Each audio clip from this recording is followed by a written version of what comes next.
All right. Well, I am officially recording. And so welcome to SS Social Studies 248. Did you join? Yeah, did you join the live stream? I'm sorry. I'm really hoping that nobody had any trouble getting on the live stream and that the Teams link worked well.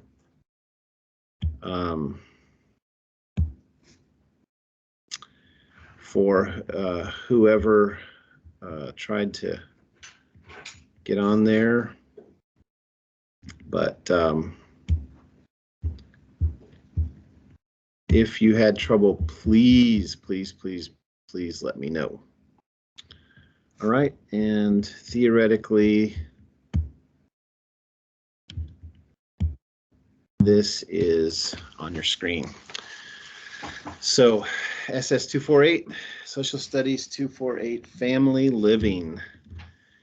And I would like to begin our time today, our time in this class, and even more broadly, I'd like to begin our time in a new semester. And we could keep going with this, you know.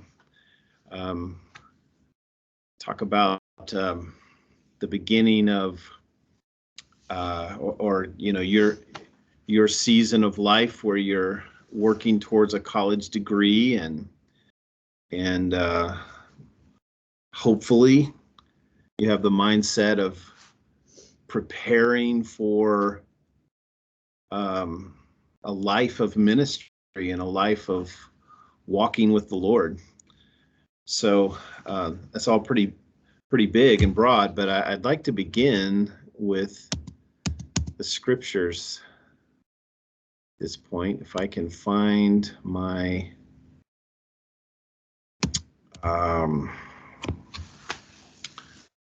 Bible software, I'd like to begin in 1 John 1.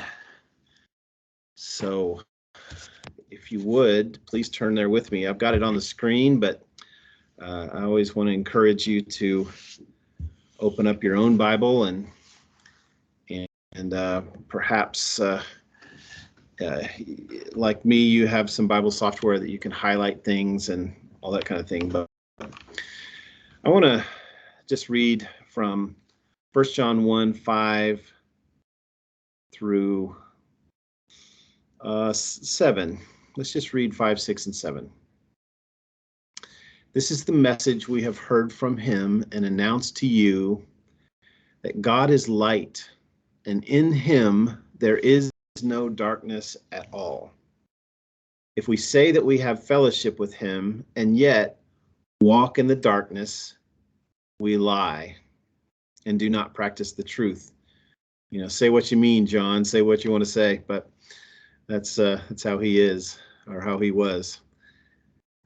Verse 7, but if we walk in the light, as he himself is in the light, we have fellowship with one another, and the blood of Jesus, his son, cleanses us from all sin. I love the writings of John, and I love the pictures that he gives us. And really, this provides us with a really great picture for the spiritual life. He says, if we walk in the light, and then there's also the picture of walking in the dark. So verse 6, if we say we have fellowship with him and yet walk in the darkness, we lie and do not practice the truth. And verse 7, if we walk in the light. So it's if. These are conditional words. In other words, we can choose to walk in the darkness, or we can choose to walk in the light. And I love that picture for the spiritual life. So when I think of walking in the dark, I think of 1984. I don't know exactly what all is being recorded here. I'm trying a new system this semester, but I think of 1984. So 1984, summer of 1984, I got to go to Europe with a Christian basketball team. And I should have brought some pictures of this, but we had several games scheduled in a 5-week trip, and was playing with guys from all over the United States, just on an evangelism kind of tour around Europe. And one of our games was played in Trieste, Italy. And if you look at a map of Italy, Trieste is all the way over on the eastern edge of Italy. And it's right on the Adriatic Sea, which is just east of Trieste. And then on the other side of the Adriatic Sea was, at the time, Yugoslavia, a communist country. And so we went over to Trieste. We got to ride on a train across northern Italy. It was just beautiful and just a great experience. But we went over to Trieste to play a game against a professional team there. And professional basketball was kind of a new thing at the time. So you know, it's maybe not the level of professionalism that we would see in the United States. Certainly not at that time. It wasn't as good as the NBA, but you know, still they were pretty good, and there were a couple of Americans on the team, and so it was great. It was a great time. And then we played the game, and then we got to eat at a restaurant right on the coast of the Adriatic Sea that night. And then the next day, our coach brought us together for a team meeting, and he told us that the Yugoslavian national team heard that we were in the area, that an American basketball team was in the area, and they invited us to come across the border, which was coming across the Iron Curtain, into Yugoslavia to play an exhibition game with them. Now remember, this is 1984. This is an Olympic year. We were a few weeks past the Olympics when we were there.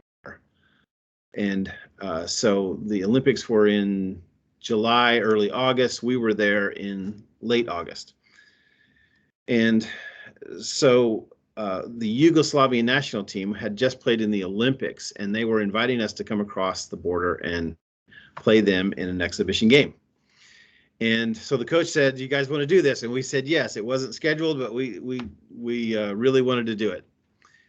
And so we got to go across the border, around the Adriatic, and across the border, just like, you know, a communist border checkpoint, like you would imagine in a movie or something. And again, the Iron Curtain didn't fall until 1989, so this was 5 years or so before the Iron Curtain fell. So it was very kind of mysterious thing for us. We didn't know what we would be experiencing. So we went across, and we played this team, and they were really good. They were, like, every one of them, every player on their team was taller than I am. I'm 6'5", and every one of their players was my height or bigger.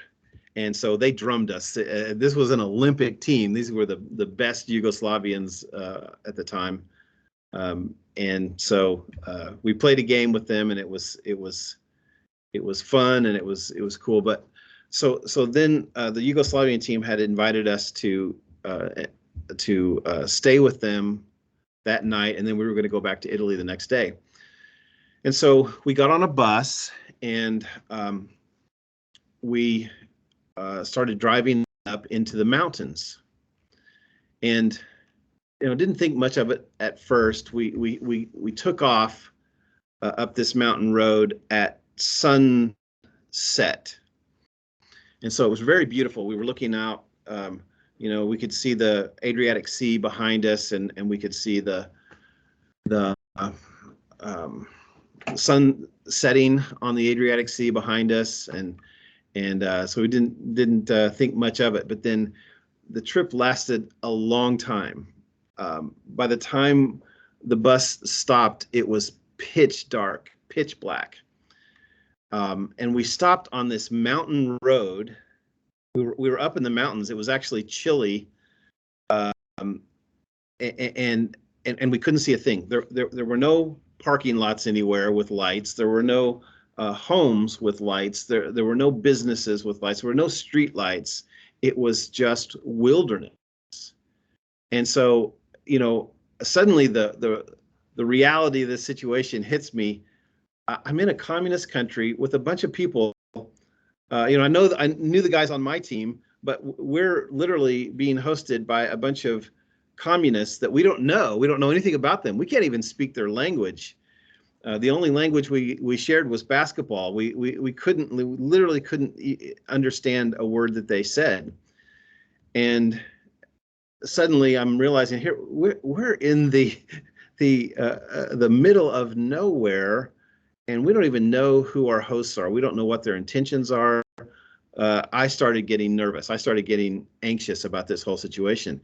And the bus driver just stops on this mountain road, and he's, waving for us to get off. And the Yugoslavians get off the bus, and they grab all their stuff, and they start getting off the bus and walking down this highway, this road in the mountains. And so we all did the same thing. And I'm looking at our coaches, and, of course, can't see very much at all, but inside the bus there was a little light. But I could see that they didn't know really what was going on either. But then I'm carrying my guitar and my bag, and we're walking down this mountain road, and the only light we could see, the only thing we could see was the stars up above us. And, our eyes started to adjust a little bit so we could see kind of where the Yugoslavians were headed. And so we just kind of followed them. And then they turned off of the road and started walking through the forest. They started walking down this path in the forest. And it was dark. It was completely dark. I expected to trip at any moment. I was, straining to see anything, but I couldn't. I was just following shapes in the darkness, just glimpses of shapes in the darkness. And so we're walking and we're walking and we're walking, and I'm growing more and more anxious about this whole situation. Well, we come to this building, and I didn't know at the time what the building was, but the Yugoslavians took us to some rooms, pretty simple and plain rooms with beds in them, and we had like a buddy system on our team, so I shared a room with somebody, and we still didn't understand what was happening. We crawled into bed. Hello. We crawled into bed and started to sleep, and just kind of got past the initial darkness of the situation. So when I think of walking in the dark, walking in darkness versus walking in light, this is what I think of, is that walking through a path. I didn't know where I was. I didn't know what was going on. I didn't even know the people that were leading me down this path. But I just grew more and more anxious about the situation. Well, the walking in the light part of this story is the next morning.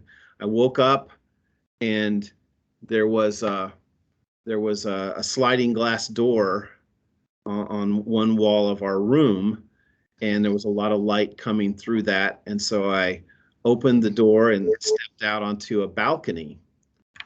And what I saw was beautiful. I saw a forest, just a sea of pine trees, and we were on a balcony, and we could see through a kind of a gap in the trees, and we could see all the way down the mountain. We could see the Adriatic Sea way down there. We could see just an ocean of forest between here and there. And so, as it turns out, the place that the Yugoslavians had taken us was a ski lodge, and it turns out that this is apparently where they stayed while they were in training. And as a team, this was available to them at that time of year because there was no snow, so there were no skiers. But what we saw was so beautiful that morning, and so we spent some time, walking around and enjoying the beautiful day and the cool weather and the sunlight. And so again, going back to my passage here in 1 John, verse 6, if we say that we have fellowship with him and yet walk in the darkness, we lie and do not practice the truth. But if we walk in the light, as he himself is in the light, we have fellowship with one another, and the blood of Jesus, his son, cleanses us from all sin. So when I think of walking in the darkness, I think of that night in Yugoslavia, and the confusion and the fear, and just the raw ignorance of the situation. In my imagination, being in a communist country, I thought they were kidnapping us.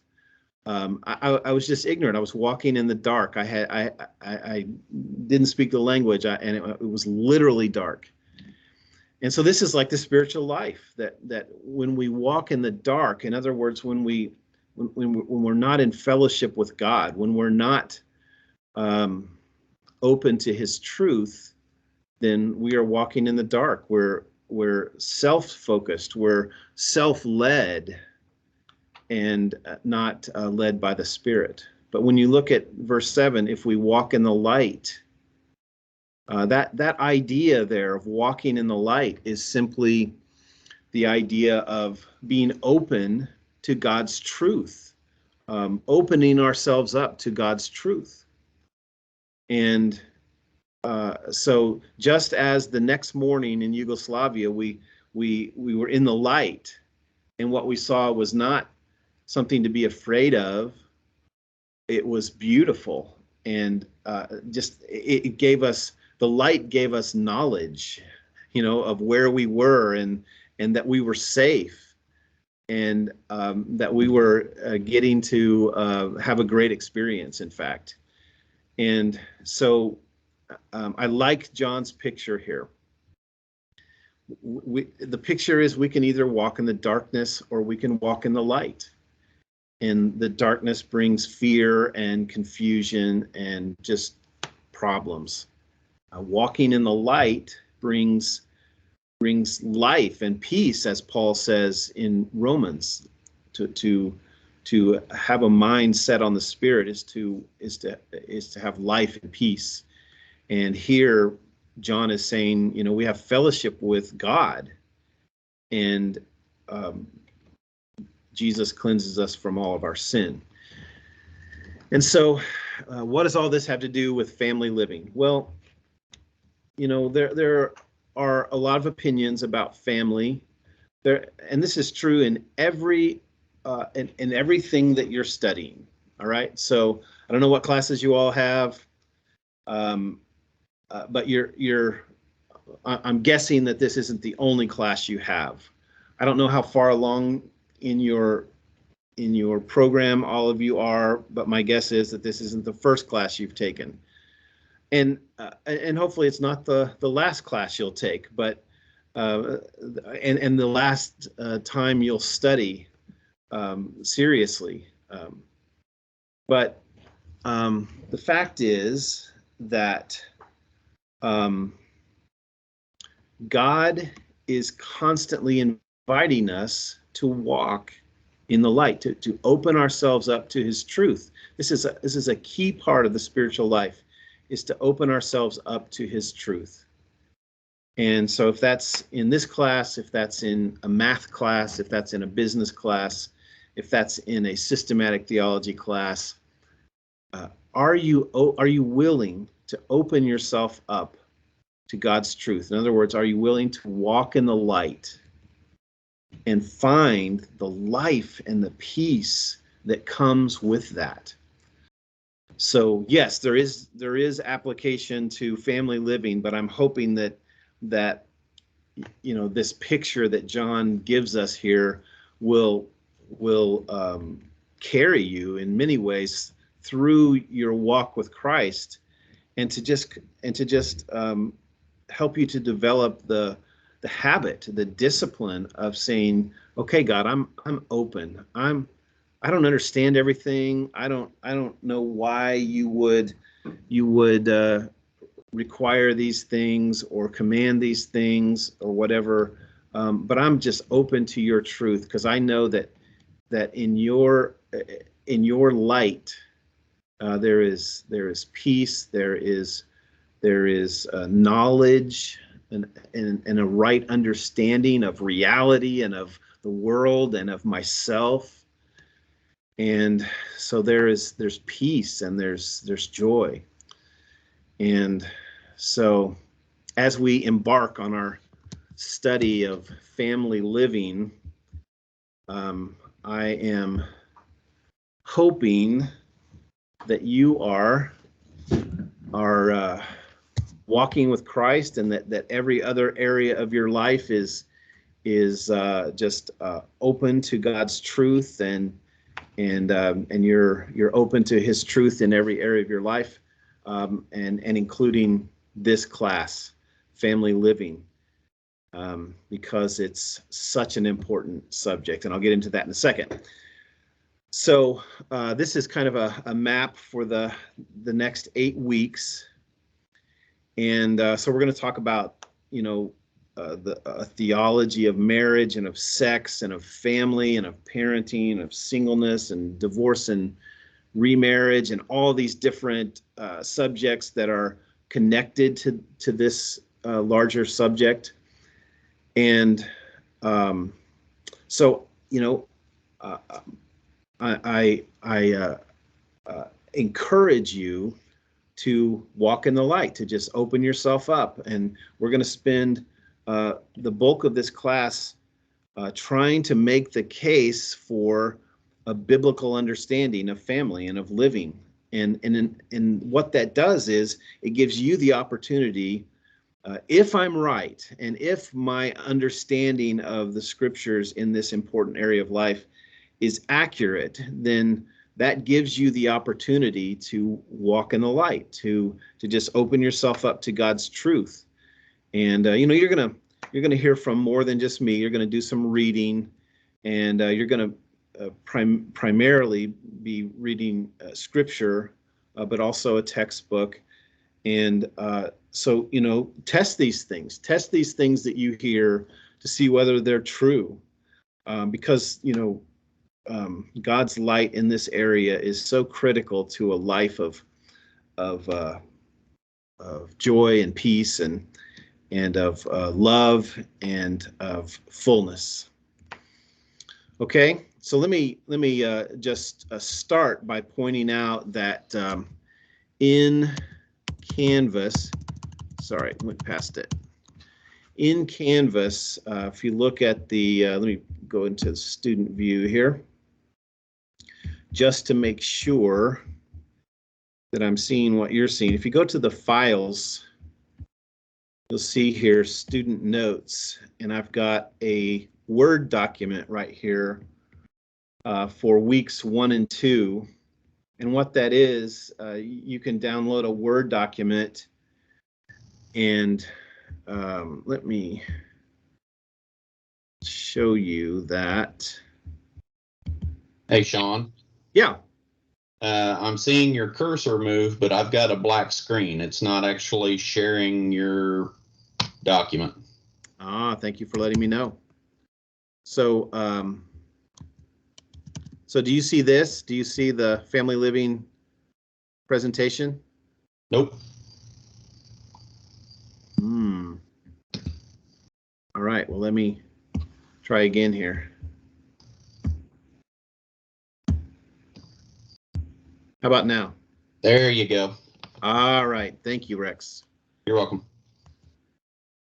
Okay, so these are the notes that I've added to the files, and it's just an outline. So it's a Word doc, so you can go in and you can add your own notes here, and it's an outline. I did put some blanks in here just to keep you engaged in the conversation, but this will give you an outline, and eventually I'll have all 8 weeks in the files. But this is weeks 1 and 2, and just a way to help you track the conversation, and a tool for keeping notes if you want to use it. Okay, so let's dive into week 1 here, Introduction to Family Living.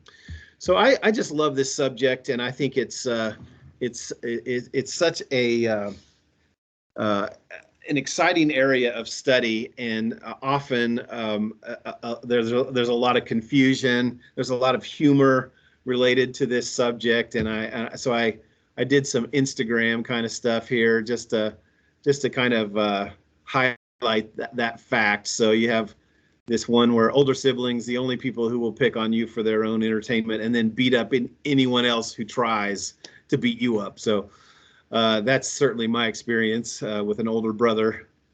Families are like fudge, mostly sweet with a lot of nuts. I mean, I don't know anybody who doesn't laugh about some of the crazy extended family that they have. In my family, crazy doesn't skip a generation. I thought that was kind of funny. This one was kind of interesting. I personally lost my mom. She died almost 3 years ago, and it is amazing the kind of progression you kind of go through, or at least that I went through with my mom. But I can really identify with this. Age 10, I love you, Mom. Age 14, my mom is so annoying. Age 18, I want to leave this house.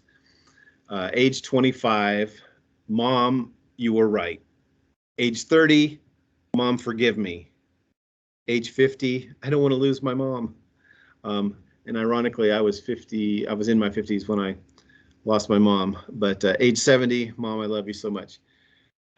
So it's simple, but it does kind of illustrate a family nuance there.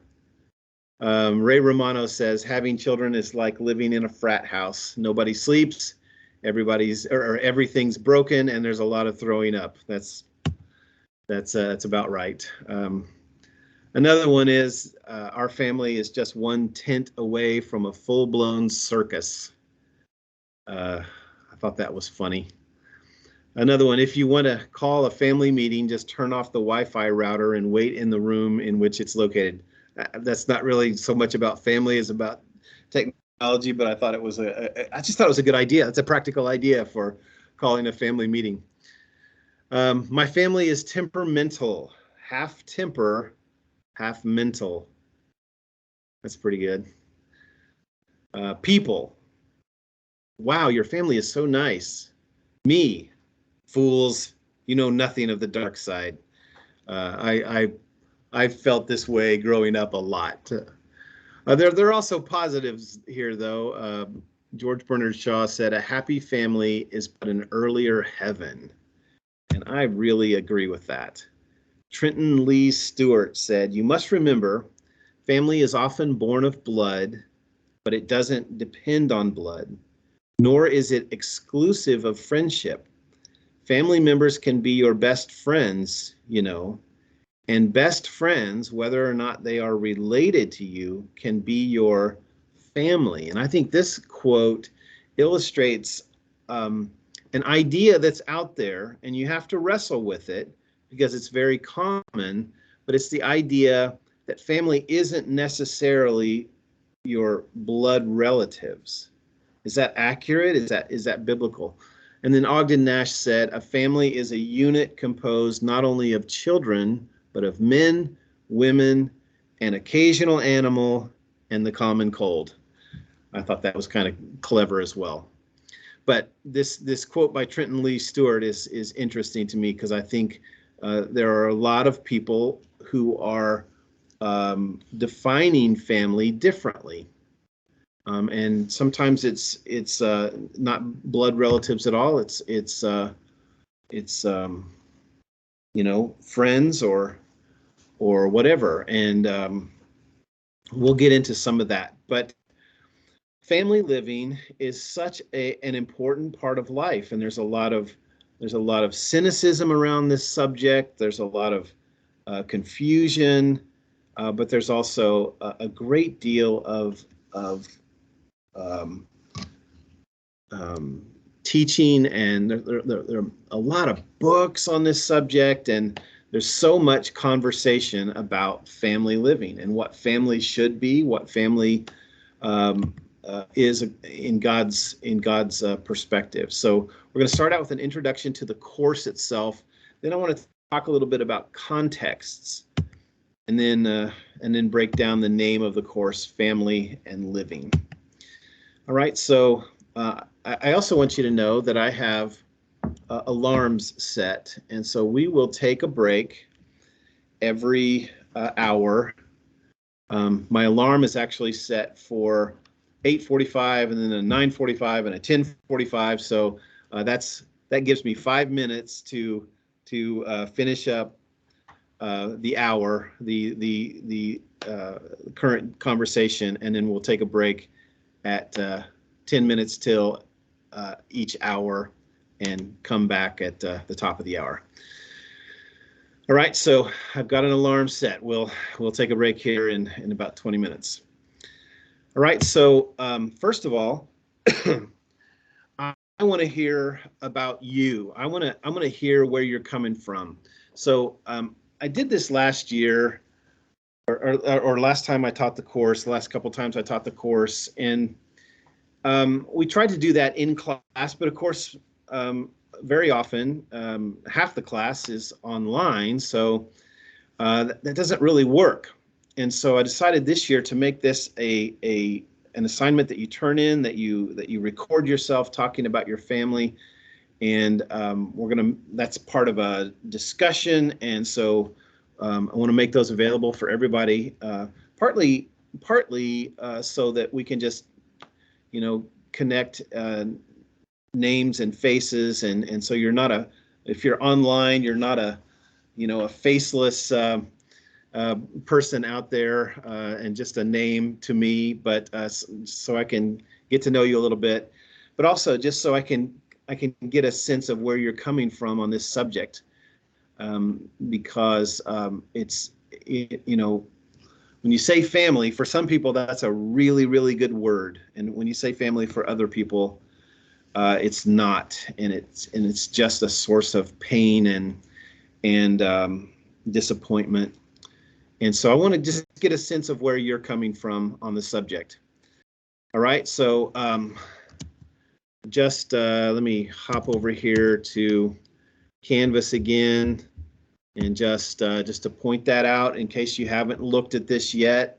I'm hoping you have, but I understand this is the first day of class, and and you avoid it until you absolutely have to. And Rex, be sure to let me know if the screen goes blank again. I don't know what happened there, just a glitch, but hopefully you can see this. This is week 1 of the assignments, and this family and me video is what I'm talking about here. I did my own and shared it with you here. If you haven't seen that, please watch that. That'll also talk about the assignment some.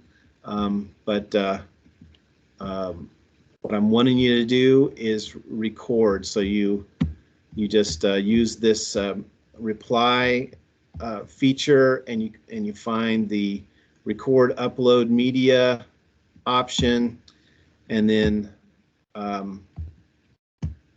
click through to record. And I'm not going to do that here, and it's not showing my face because I'm already using my camera for another purpose. But that's how you do it, and hopefully that works for everybody. I did hear from one person that's it's just not working for them, so we'll come up with a different solution as we come across problems. All right. So if you're having problems, just let me know, and we'll figure out a different solution. Okay, so that's the assignment I'm talking about. There is my family and me assignment. I'm really looking forward to seeing all those. And doesn't have to be very long, but I don't want it to be too short either. I don't want it to be, you know, I have 4 siblings, and I had a pretty good childhood. Now I want it to be a little bit longer than that, and just to give me some insight into your family. All right, so I want to talk a little bit about my own family and my own experience with this. I did that on, I talked about it somewhat on the video introducing this assignment, so I'm not going to get into it a lot. But you may have noticed that there's a family picture behind my presentation here, and this is that picture. And this picture was taken at my parents' 60th wedding anniversary. So they're right there in the middle. My dad is the one with the yellowish shirt, and I think he was talking when the picture was taken, which is why he kind of has a funny look on his face. But my mom is to his left in the green blouse. And you know, you go to things like this, and you don't realize how significant and you know what an important moment in time certain things can be. It was many years after this, several years after this, that we lost my mom, because if you look to my mom's left is my sister, my youngest sister, and then I'm sitting to her left, and then my wife is all the way on the end, on the right end of the picture, and to my left. And the little girl sitting on my wife's lap is my youngest daughter. And of course, at this point, she's, you know, a year or 2 old. And she's now 14. So this has been, actually, I didn't stop to think what year this was exactly, but just based on the ages of my kids in this picture, you know, it's been a dozen years at least. And so my other 4 kids are down there in front, and I'm excited that one of them is actually in this class, and I'll let her maintain somewhat of a level of anonymity. But when I look at this picture, it kind of sums up all it's just kind of a constellation, if you will, of family for me, because there's a lot of joy and happiness in this picture. There's a lot of really great relationships. And, you know, I think family does provide us with the opportunity for some of the greatest joy and love and happiness in this life. Family can make or break that very often. I'm not saying you can't have happiness and love apart from family, but family is our best shot at just unconditional love and just an enduring kind of joy and happiness. But it's also the potential for the greatest pain and disappointment in life as well. Family is just so important. And when I look at this picture, I see some people that have died, including my mom. I think of, the loss of that. So it just highlights all these really big, important life issues, and one of them is death. And I look at some of the people here who have died, and I think of how hard they worked and how successful they were, and some of the things that they actually gave up to be successful. And so in fact, sitting to my dad's right are two of his brothers, and one of them, the one closest to my dad in the yellow shirt there, was my Uncle Phil, and he went through tremendous pain earlier in life. His first wife committed suicide when she had 5 or 6 babies in the house. And then the man to his right, in the white shirt, on the other side of his second wife, he went through a divorce, and really, I think I don't know all the reasons. I was a kid when they went through that divorce, and so I don't know all the reasons, but I think it was because he pursued success and other things instead of really focusing on his marriage and on his family.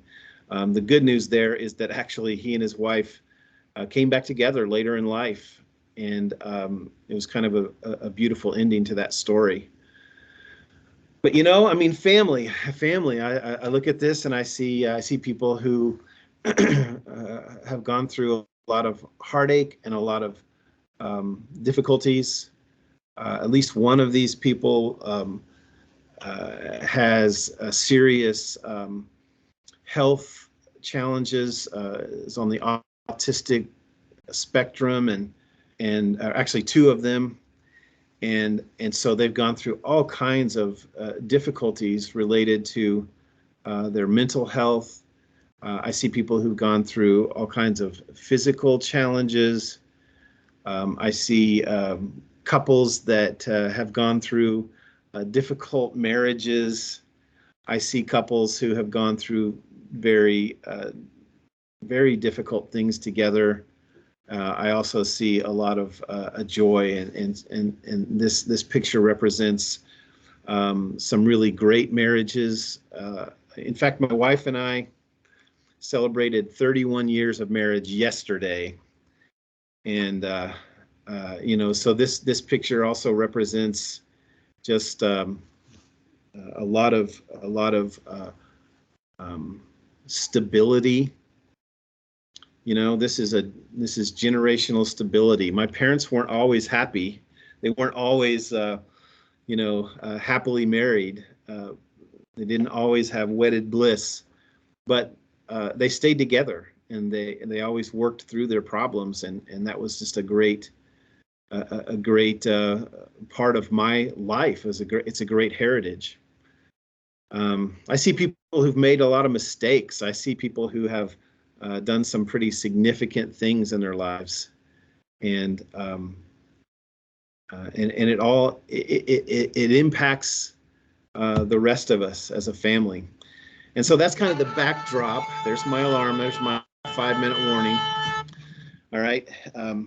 But it impacts generations.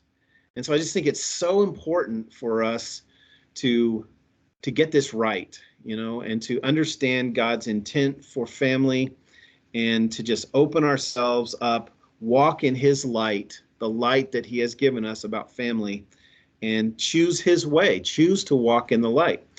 And I wanted you also to know that I chose this class. Some of my classes, the chief academic officer told me, you will teach this class. But this family living course is actually one that I chose because I believe in it so much. And I hope that comes through as we discuss the course. I also want you to know a couple of things. You know, just as I think about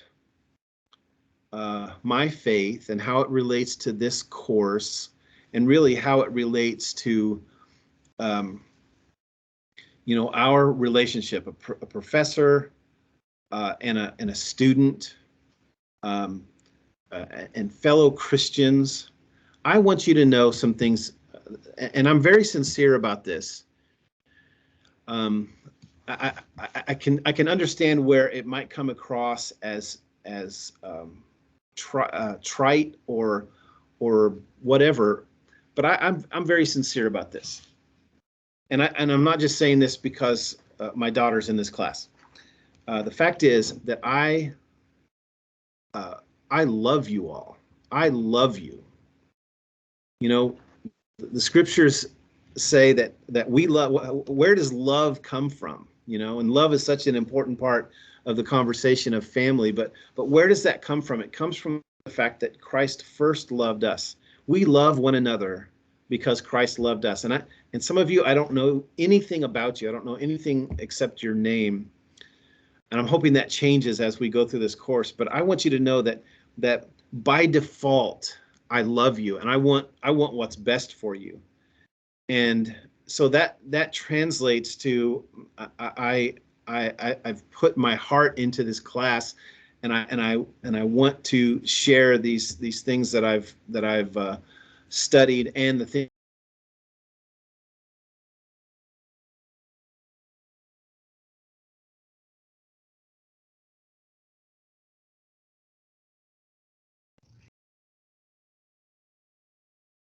Still there, Rex? Yeah, you just froze for a moment. Yeah, it told me that I froze. Well, I'm going to go back to my presentation here, but you know, by default, I want you to know that I love you and I want what's best for you. And so sometimes truth is difficult, but it's absolutely necessary if we love people. But that's not, it's this, you know, I don't just love you and I'm going to tell you what's true. Part of it is that, but the other part is that I'm ready to work with you in this class. I'll share with you my office hours in just a little bit, and I'm ready to meet with you during those times. Or if those times don't work for you, and you need to meet about something, I'm ready to work that out. The other thing that I'm aware of is that this course could surface some things for you that are painful and hurtful, and so I want you to know that I'm ready to talk. I'm ready to talk. I'm ready to listen, and to help you sort through the important issues that surface in a discussion about family. The other thing is I want you to know not only do I love you, but I'm proud of you.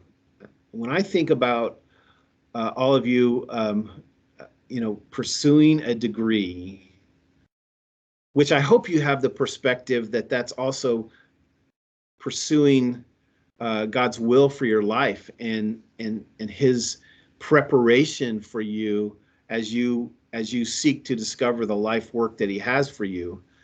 But I think about you pursuing a degree, and sometimes I get it. You know, that's very academic and it's very much busy. It feels like busy work, and you sometimes don't see how it all fits. I understand that, but I'm proud of you for pursuing this, because just the fact that you are working on a degree means that you are in some way pursuing God's will for your life, and what he wants for you, and you're preparing for greater things, and you're trying to excel and improve yourself. And so I just want you to know that I'm proud of you. And the more I get to interact with Calvary students, the more I'm just proud to be a part of this school, and I'm proud to be your teacher. And I want you to know that I'm just proud of you for the things that you're seeking to accomplish at this time in your life. And so if there's some way I can support you, please let me know. Okay, so let's go ahead and take a 10-minute break. I'm going to start back up at 9 o'clock on the button. Okay, and I'm just going to keep this recording going. So if you have any questions or whatever, this would be a good time to ask them. But otherwise, please just take about a 9-minute break now, and we'll start back up at 9 o'clock.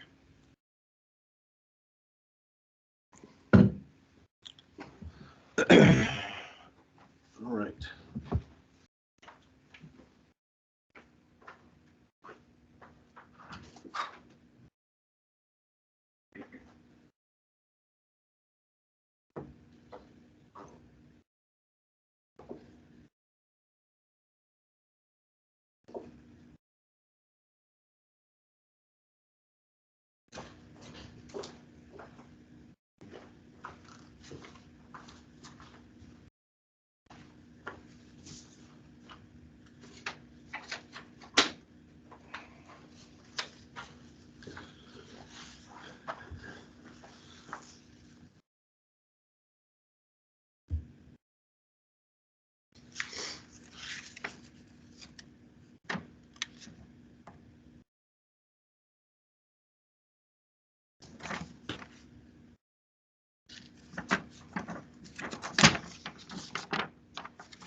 No, these are choices. These are things it takes to find balance in life, you know. I'm still, you know, that's still a struggle every day for me. Because I'm a, you know, I think of myself as a night owl, and I often come alive at night, but you know, later I stay up, the harder it is to get up in the morning. And I don't have the choice of sleeping in right now, so. And you don't either, right? At least most days.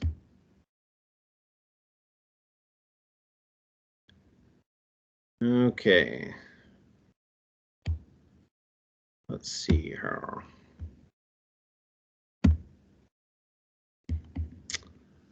All right, so I'm going to pick it up there and go on to Canvas, and you know, please let me know what questions you have here about the syllabus or about assignments. I think I am going to go over again to Canvas and just kind of walk through this, and just so you know basically what I'm looking for on some of these things, because I don't want to just assume that you understand, but you know, please do note that there's extra credit available if you would like it. It's just scripture memory and creating a profile in Canvas. But you'll have a lecture quiz every week. This is locked to you right now, but basically it's just a quiz. You've probably seen the quiz feature for other classes, and it's pretty straightforward. What I'm trying to do there is simply to review. I want you to review the main points of what I talk about in class. But also, typically there will be an essay question that will challenge you to process a little bit what was discussed in class. So your reading response every week is wrestling with the textbook reading, and this first week I also have you read an article from just a really great book by Shaun and John Stonestreet called "What is Marriage?" Part 3, The Tale of Two Definitions. Okay, so and then you'll just write a reading summary. And let me just clarify this: I'm not necessarily looking for your opinions about these things. That's valuable. It is valuable for you to formulate your own opinions and your own sense of whether something is valuable or whatever as you read. That's a good thing, but that's not really what I'm asking you to do with these reading response assignments. What I'm asking you to do is to create for yourself a document where you document what the author said, what the author's ideas were. That's really what I'm looking for. I'm not, the thing is, I think this is probably in some ways easier because I'm not really asking you to write and to process and write your own beliefs and values and opinions on this. I think that will happen naturally as you simply write what the author intended to say. So the skill that I'm trying to teach here, and it's just a really valuable starting point as you wrestle with other people's ideas.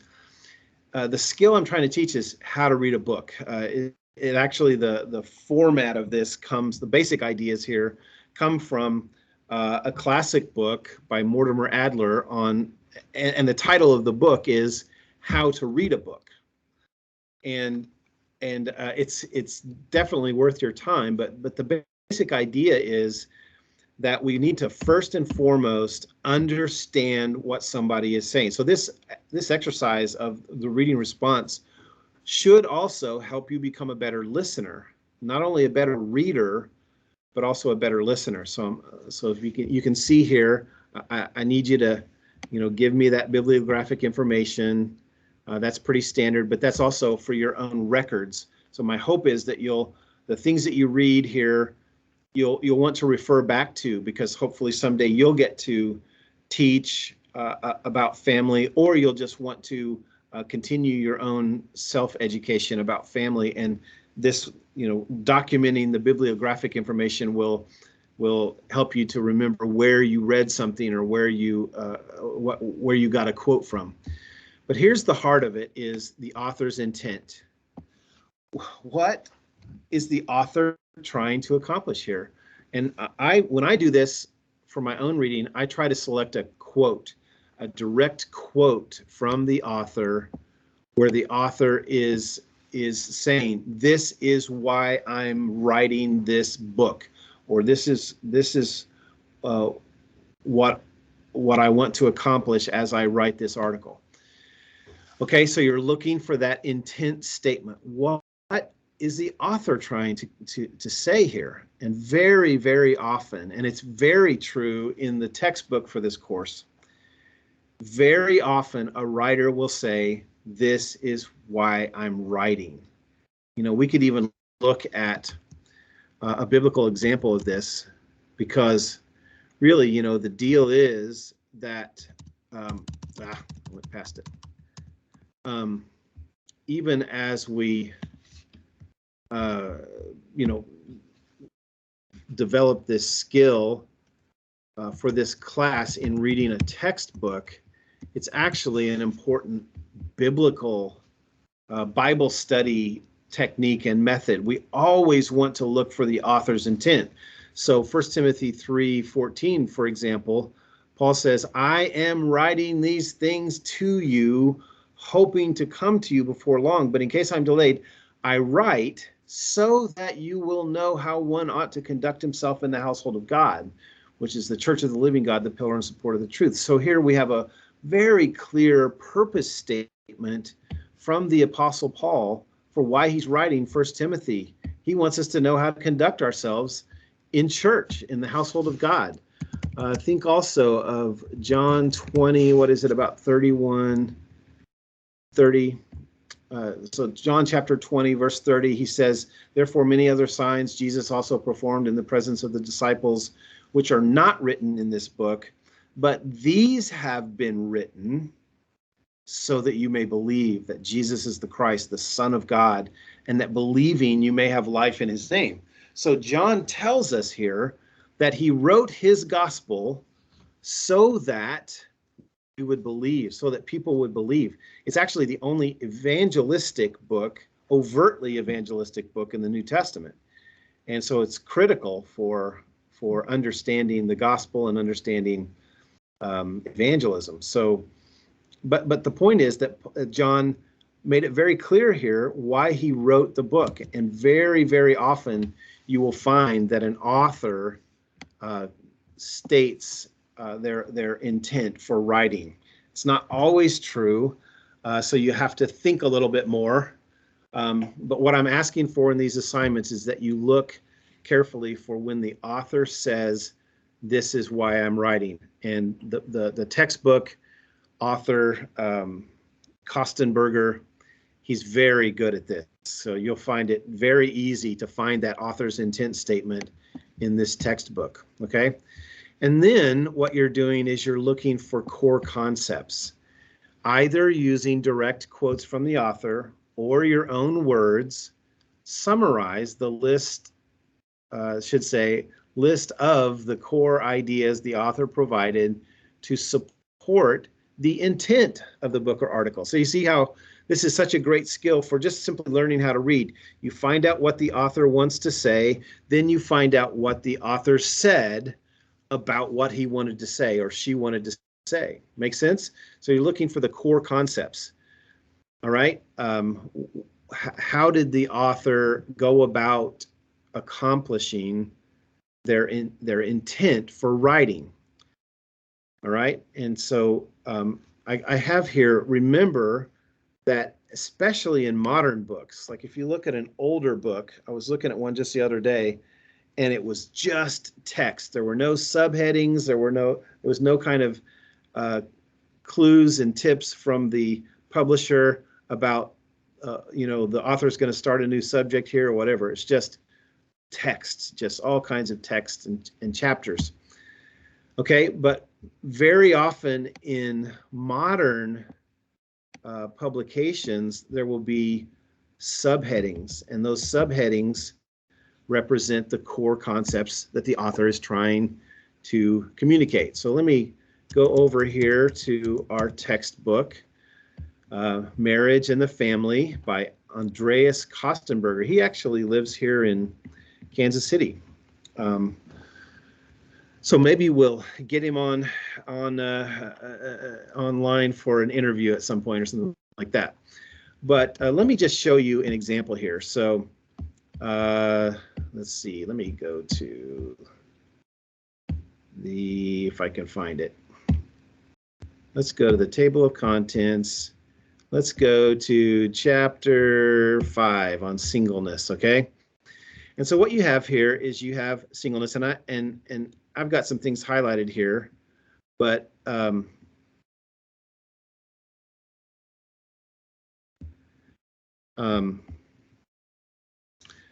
so he says down here, for these reasons, can you see this? For these reasons, and in light of the fact that many of the heroes of the Christian faith have been single, including Jesus, not to mention the scriptural teaching, the scriptural teaching that singleness can be a gracious gift of God, the contemporary church stands in urgent need of reappraising its stance on the issue of singleness. That's the intent statement for this chapter. I'm giving you the answer ahead of time. That's the intent statement of this chapter, because he's saying, look, we're going to reappraise our stance on the issue of singleness. That's an intent statement. Maybe not as clear as saying, I'm writing this chapter so that, which he does in some cases, but it's still pretty clear. And so then you have these subheadings. These are your core concepts. Okay, so what I'm asking you to do here is to kind of document those core concepts. Singleness in the Old Testament. All right, let's skip through here. Singleness in the New Testament. That's his second core concept. All right, and then toward a biblical theology of singleness. His third core concept in reappraising singleness is to try to formulate a theology, a biblical theology of singleness, and then issues involving singleness. So these are the core concepts of this article. These are the flow of the argument for trying to accomplish his intent. Okay, and then he looks at practical implications. All right, so these are not hard chapters. They're not long chapters. So that's what you're looking for. That's what I'm talking about here when I talk about these subheadings. Very, very often, most modern books will give you subheadings to help you track the flow of thought and the core concepts of the author. Okay, and so, you know, I'm wanting you to list those, yes, but also to try to give a very brief summary. The idea is that you would be able to come back to this summary, which, you know, it doesn't have to be long. I'm looking to see whether I had pages attached to this. I don't have I didn't give you pages, as in this has to be a 3-page paper, because that's so arbitrary. What I want you to do, though, is document this in a way that years from now you can come back to this summary and you can remember what this author said in this chapter about the subject. Okay, and so really, I'm a pretty easy grader, really. If I feel like you've taken the assignment seriously, you're probably going to do well. But for your own benefit down the road, I encourage you to write a summary that you think you can read 3, 5, 10 years from now and say, oh yeah, that's what the author was talking about. And that might lead you to go back and read the book again, but that may be all you need is just your summary. So that could be a few sentences up to maybe a couple of paragraphs for each core concept. Please don't just list those subheadings for the core concepts. Please don't do that. I've had students do that. I can look and see what the subheadings are myself. I don't need you to list those out for me. What I'm wanting you to do is to identify the core concepts and give yourself a brief summary of each core concept. Okay, so these will be easily, so the whole assignment will easily be a page. Okay, it will easily be a page, and for your own benefit, I encourage you to make it at least a couple of pages so that you can look at this later. Okay, now I also ask that you would use the non-research paper format. Okay, I've got a link here to the Clark Academic Center, Calvary University Clark Academic Center and the Turabian page, and you'll find on there the non-research paper format, explaining that and giving some examples of it. That's what I would like you to use when you do these papers. Okay. Any questions about the reading response assignments? Okay, I hope you read through. In fact, I would encourage you as a starting point to go through and look at these assignments and just read through the assignments, all of them, just briefly before we dig in too deeply here. So for example, assignment D is these interviews. I highlighted here the first step. So this particular assignment, part 1, is to do part 1 of this assignment D. Okay, and so you're going to identify 2 local church leaders to interview. And you know, read through these just so you know basically what's coming up, and so you can stay on top of it. All right, and there's also a critical analysis paper presentation, and I've got that broken up into steps as well, so you're not just having to turn in this, you know, it's not just one assignment, because I feel like that's harder to do, just a one big massive assignment. This way I've broken it up into 4 parts, all right, including a 10-minute presentation at the end. But this gives you an opportunity to pick. Okay, let me go back up. Let me go up here to the part 1.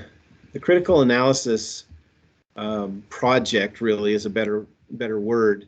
Will give you an opportunity to choose a contemporary family-related issue. Okay, that I want you to pick something that interests you. I don't want you to, if you want, I'll just tell you a subject to explore, but ideally you're just going to choose a contemporary family-related issue that's interesting to you, that's important to you, that you've always wanted to explore or whatever. And then you're gonna do this project in 4 parts, and starting with a 1-page explanation for why the issue is important. That's part 1. That's all you have to do. Write a 1-page explanation for why you chose this issue. Say same-sex marriage. I have an aunt who is married to another woman, and so I just really want to understand this issue better, you know. But I want a full explanation. I don't want you to just give me a sentence or 2 there. I want you to explain why this issue is important to you, and what, you know, maybe what you're hoping to get out of it. Part 2 is to identify the biblical foundation. So we're looking through the lens of Scripture to understand the issue. Then we're going to develop a response to the issue, and then there's 2 part 4s here, because we have in-class students and then we have blended online students. Actually, everyone in this course is signed up as an online student, a blended online student. You're always welcome, if you're nearby, to come and sit in on the class in the classroom with me. Sabre Building, room 100. But I understand that's not possible for everybody. So what I really want you to do here, and I think I'm probably just going to have everyone do this, is to record again in the Canvas platform, to record your presentations on this for this project. Okay, any questions about the critical analysis presentation? Okay, so you have some weekly assignments for this course, and that's just breaking up the work to keep you on track, to keep you scheduled. and to keep you wrestling with the specific ideas that are brought up from week to week. Okay, and let me know if you have any questions about the assignments or the syllabus or anything else. Okay, and let's see. A few other notes here. So again, see files in Canvas for the student notes outline. I'm going to give you this for the entire course, but right now I just have weeks 1 and 2 in there. All right, so also see academics, Clark Academic Center, and Turabian on the website for Turabian guides. I've already mentioned this, but please use the non-research paper format, which means bibliographic information at the top, below your name, the course name, the instructor's name, and the date. Okay, so you're going to put that at the very top, and then underneath that you're going to put the bibliographic information. In other words, the book, the chapter, the you know, practice doing this according to the Turabian format. All right. Whoops. Okay. Late penalties. Okay. I hope nobody turns in anything late, because I don't like dealing with this, and I would prefer not to have late fees, or late penalties, no late fees, but late penalties. And so this is what I've landed on. I want to give you a lot of grace here, but I also have to encourage you to get things in on time. So every day doubles. This is my late penalty policy. Okay, so 1 day late, it's 1 point off, not that much damage. 2 days late, 2 points off, not that much damage. 3 days late, it's starting to hurt, 4 points off. And when we're talking about an assignment that may say has you know, 35 points, you know, 4 points is starting to hurt. 4 days late is 8 points off. 5 days late is 16 points off. You almost really can't pass the assignment if you are 5 days late. Okay, so but this is the policy that I'm gonna enforce on late projects. I also reserve the right to not penalize you for late work. There are always circumstances or issues, or perhaps my own busyness or whatever that come into play on these decisions. And I just want you to know that I reserve the right to not penalize you for late work as well. But this, just to be fair and just to be upfront, this is how I'm going to handle late work. Okay, let me know if you have any questions about that. Let's say okay, so communication is just key. I prefer that you communicate with me through Canvas. Emails tend to get lost for various reasons, because they're separate from the course itself. It's so helpful to me if you can communicate with me in Canvas, in that context of my work of teaching and instruction. So for various reasons, that's what I strongly prefer. And but the thing is, I mostly just want you to encourage you to communicate. So let me know if you're having trouble with something. Let me know if you're confused about an assignment. Let me know if you don't like the textbook. Let me know. Just communicate with me. Communication is so critical, and I can't help and I can't encourage unless I know what's going on. So please communicate with me. All right, and the SS248 teams. So we've got at least one person who is interacting during the live stream here. I'm using Teams, Microsoft Teams. When I say team, I'm talking about a Microsoft Teams team. and hopefully you've worked with it enough to know what I'm talking about. But I'm using that for our live streams so that we can interact almost as well as if you're sitting in the classroom. So I find that with the YouTube live stream, I just don't, that opportunity isn't there. There is a chat feature, but I just can't monitor it and teach at the same time. It's just too much. It's too clunky. So this allows us to, it's just like a meeting online, basically, just as we have all been doing since COVID hit. But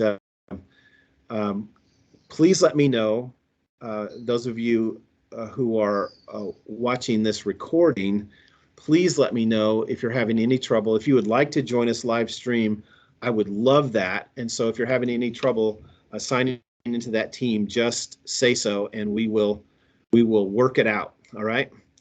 So my office hours are you can definitely meet with me in person, but I'm also going to be online. So Tuesday and Thursday from 1:30 to 3:30, or Wednesday mornings from 9 to 11, I will be online. So you can go to the SS248, the Family Living team in Microsoft Teams, and just join the meeting there, just as you would for class. But I'll probably just be in my office with the meeting going. And if nobody shows up, that's fine. But if you want to meet, I'm available during those times. You can also set an appointment for another time if those times don't work for you. Okay, and our textbook. What I'm going to do here with this textbook is I'm going to start out each class period by discussing the reading. And again, every student for this class is online, so I'm not really expecting to have a whole lot of discussion about this. That's what I would prefer. But my guess is that most of you will be watching this online as a recording. So I'll just be mostly sharing my thoughts about the reading and highlighting some things that I think are really important. But you know, we will try to have some discussion around the textbook as well. Okay, any questions about all this? That was just the introduction. First hour and a half of our time was just the introduction. But again, you know, the reason I'm using Microsoft Teams is because it's more interactive. And so if you're on the live stream, please feel free to ask a question just as you would in class. All right, let's talk about contexts. Family living in context. You guys were, I assume you've all seen National Treasure with, oh, what's the actor's name? I forgot. Can't remember his name. But in National Treasure, if you're unfamiliar with it, you need to see the movie. But this main character finds these glasses, and by looking through the different lenses, he is able to see different messages that were somehow hidden on the Declaration of Independence long ago. So these glasses make it possible for him to see these hidden messages. And I'm not really so much into hidden messages as much as the lens idea. I think there are three lenses that we need to look through. The first lens, of course, is Scripture. It needs to be our first lens. It needs to be what we see everything through, the lens of Scripture. And so why start here? Because this gives us God's perspective on any given subject, such as family. There's also the lens of history. Why look through this lens? Why bother with this lens?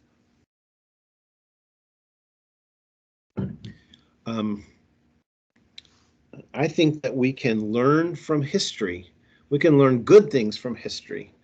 And we can also learn from the mistakes of others by looking at history. So when you're looking at a subject like family, we start with scripture, but then we also look through the lens of history, and we see how, a great historical study would be something like what Thomas Sowell does in a lot of his books, is to look at this culturally. What cultures have thrived? What families? What cultures have had thriving families, and what cultures have had just very, just kind of as a kind of common denominator, what cultures have had very negative family experiences. I mean, like, there are always exceptions in every culture, in every country. But what cultures have thrived when it comes to family? That is a great historical study. And so then you start looking at, culture. What is it about a particular culture that makes them thrive? So recently I read a Thomas Sowell book called Black Rednecks and White Liberals, I think that's what it's called. But it's a study of culture. It's a study of not specifically on family, but he's actually an economist by training, and so he often looks at these issues of poverty. And so why do certain cultures thrive and other cultures tend to have a lot of poverty? And so he shows in this book, that there are lots of cultures that thrive economically, even though they may be in different countries and in hostile circumstances. So say, for example, when you look at the Chinese have a culture of hard work. They honor education, they honor family, and they have a very, very low divorce rate and children outside of wedlock. That's very rare in Chinese culture. And yet the Chinese have traveled all over the world, and wherever they go, they thrive economically, and largely due to the fact that they have a culture that honors family, that honors the elderly, that honors hard work, that honors education. And so other cultures we could look at don't honor family. There's all kinds of promiscuity. There's all kinds of children outside of the marriage relationship. They don't honor hard work. They don't honor education and these other things. So we also need to look at the lens of culture and see what are the specific things that are causing problems. And so when we look at the subject of family, we also need to look at it through the lens of culture.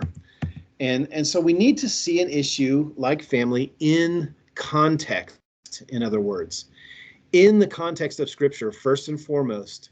What is it really that the Scriptures teach about family? Why is it important to God?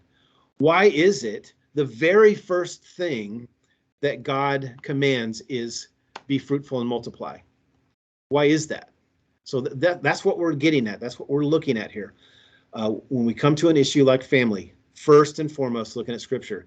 Then in the context of history and in the context of the culture in which we seek to live and minister. So if you want to minister in the United States, you need to understand our culture and the history of the United States. If you want to minister, I got to go to India a couple of years ago.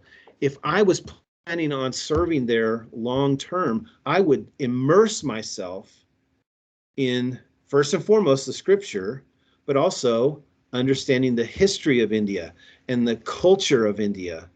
If I wanted to live and minister there really well. And so that's what our goal is with this course, is that we could help families become strong, that we could first and foremost, because this is near and dear to the heart of God, first and foremost, establishing strong families and then helping others grow strong in their families. All right, so context is so critical. And I like to think of human history in terms of contexts. We can understand a subject like family so much better when we understand context. So first of all, there's this lower tier of context, what I call micro narratives. So when we look at scripture, we see all these stories, stories of births like Samuel. The country, the nation of Israel was in a mess. It was a mess. And we start the book of 1 Samuel with what? A baby. We actually start with a woman who was unable to have children, and she was grieving. This was Hannah. And so what was it that God did? What was the first step that God took toward getting this country, this nation, back on track? He miraculously gave a baby to a barren woman. Great story. Okay, so I just gave you a middle tier story there as well. That this story isn't just about the pain and the grief of, say, a woman who or a family who is unable to have children. My wife and I went through this for about a decade, unable to have children. And so we know that pain, but that's not what that story is about alone. There's a middle tier story to that as well. And that is God's interactions with the nation of Israel and his choice of them as his chosen nation. And ultimately, it actually leads to the kingdom of David and the importance of the kingdom of David in bringing the Messiah. And so there's this upper tier where God is redeeming the world. And so the story of grieving Hannah, unable to have children, and then she has Samuel it's a micro story. It's a lower tier story that does play a role in both a middle tier level of human history as well as the upper tier, the grand plan of God. Samuel was a significant character in the plan of God, the grand plan of God, just as you and I are, as we seek to be faithful and live our lives in the 80 or 90 or 100 years that we get on planet Earth. So you see here, the lower tier is all the births and marriages and battles and individual sins and deaths. And those things are important to us. Those things are important to us as individuals. And when you look at the scriptures, those things were a big deal to Hannah and to David and to Ruth and to Paul or whoever. But we have to also see them in their context. To understand the story, the importance of Samuel is also to understand the entire kingdom of David and the importance of David in the scriptures. And to understand the kingdom of David is to understand a part of the grand plan of God as he is redeeming the world and promising at that time to bring a king who would rule forever on a throne of righteousness. All right, so it's all part of the grand plan of God, and it's so important for us to see an issue like family in this grand plan of God, but also to see our own lives as we struggle and get married and battle with our sins, and we lose people we love. In our micro narrative, we also have to see that in the mid-range themes of life. In the story of our own extended family, perhaps, or in the story of Christians in America or the church in America, and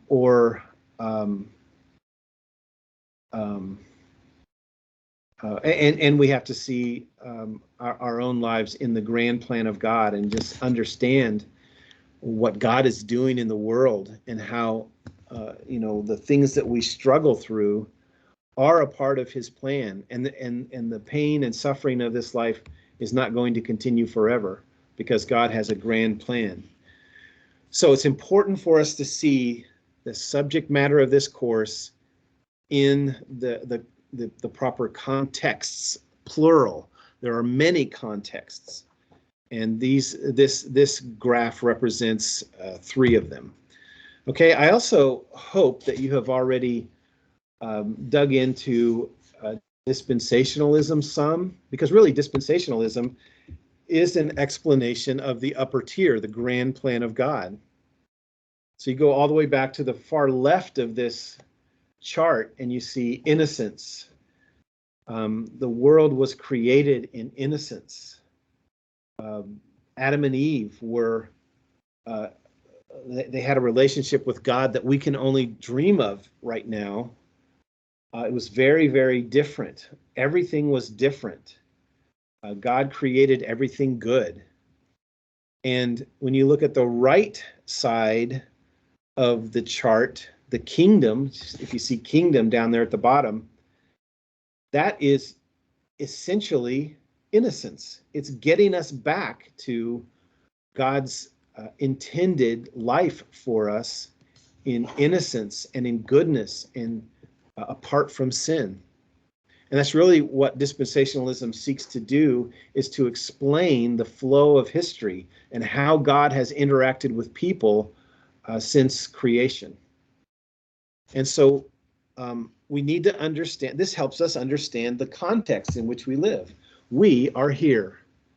We are in the grace age. We are in the church age.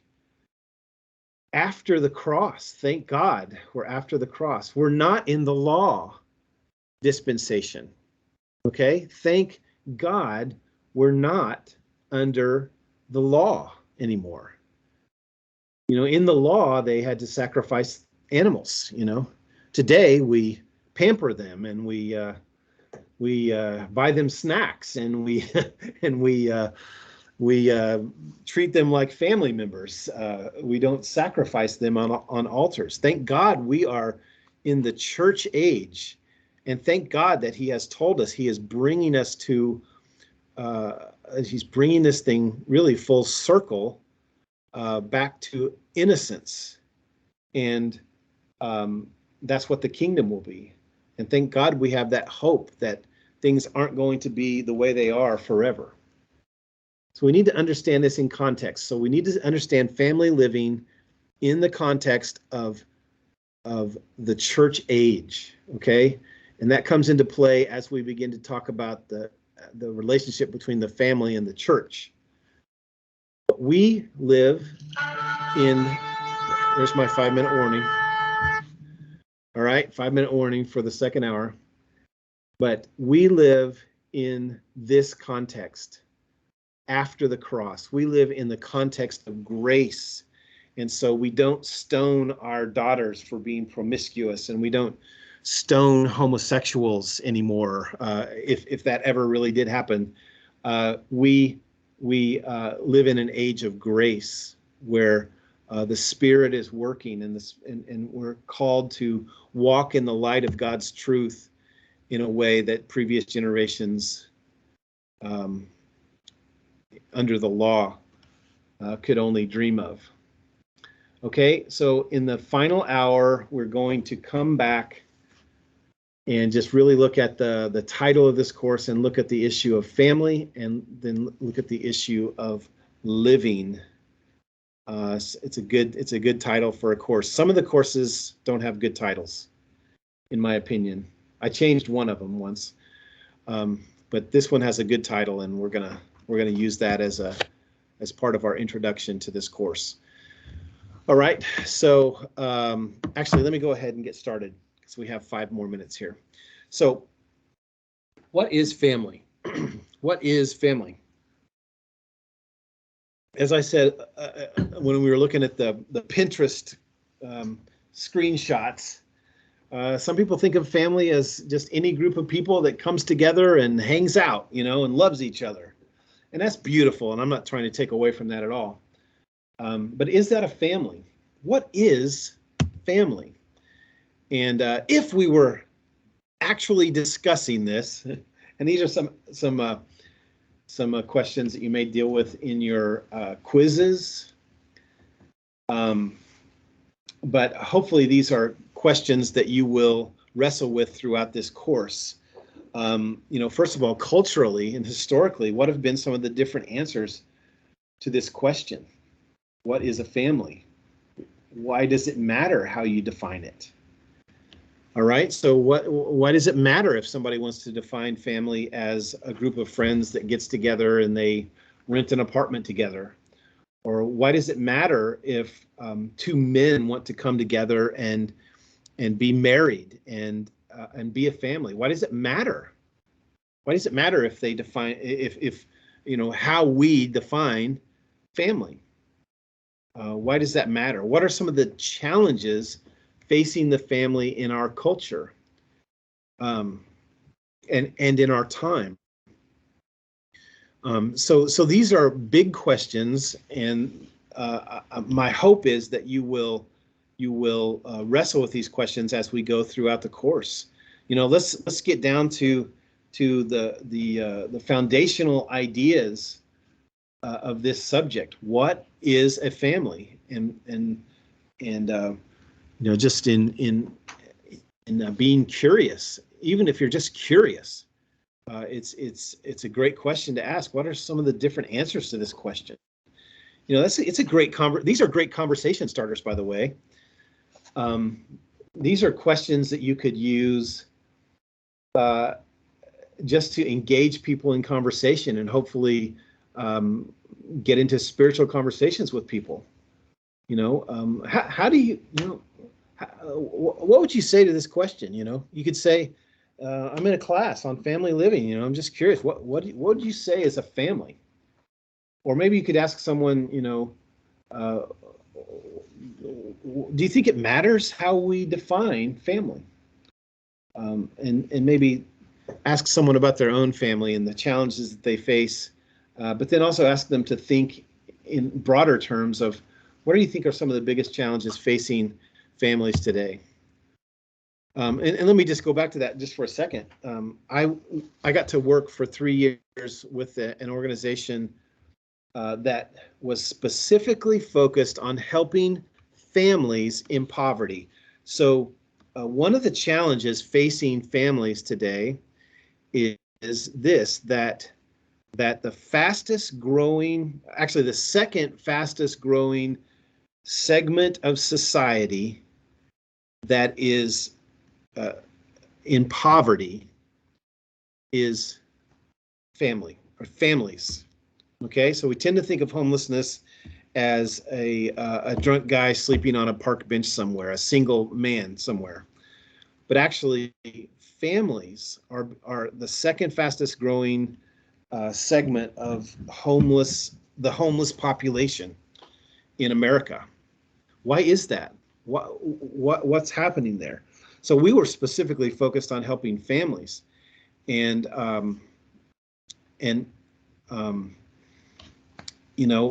without judging people, we have to analyze this, and we have to be asking ourselves, why is this happening? The fastest growing segment of the population, by the way, experiencing homelessness is military veterans, and that's a whole other issue.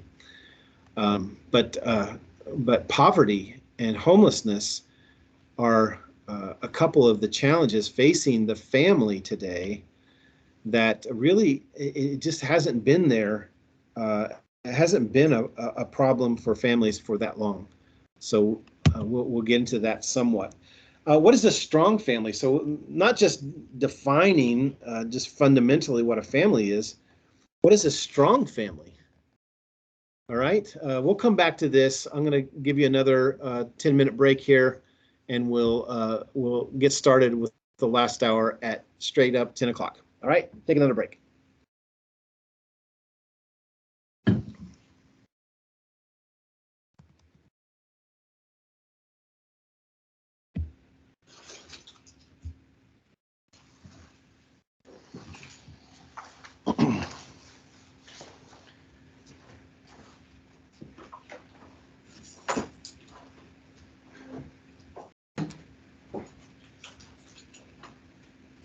Hurry back. What? I need to stay here. Well, I think I want to. I think I'm gonna pass at least this one. Thank you, though. Hurry back.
All righty, here we go.